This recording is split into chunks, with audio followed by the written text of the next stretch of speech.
اللاعب المغربي لاعب موهوب، اقول لك اياها بكل صراحه، بس انت تعرف تختار وتنقي اللاعب الصح. شفت المنتخب المغربي ظهر اليوم بسمه البطل، وهذا اللي كان نتكلم فيه نحن، وقلنا الترشح الاول رايح للمنتخب المغربي لاسباب 1 2 3 4 5. انتقاد السكتيوي كان انتقاد حريص لانه اثر على اللاعبين. ليش؟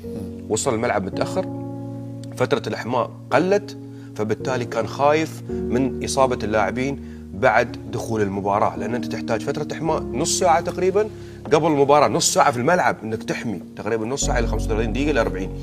المغرب رايح للبطوله، نعم، سواء كان بالمنتخب المحليين او بالمنتخب ال20 سنه. انا اقول لك اياها، سكتيوي عنده منتخب قوي، كل التوفيق له. لو هذه الامور حصلت في المغرب بتشوف الاستديوهات والبرامج الرياضيه، اوه المغرب والمغرب والمغرب والمغرب. لا والله تحصل ساعات، حصلت في كاس العالم للانديه، تحصل كابتن، بس يوم يطلع لك المدرب السكتيوي في انتقاد معناته الريال زعلان، الباس متاخر ومن حقه انه ينتقد.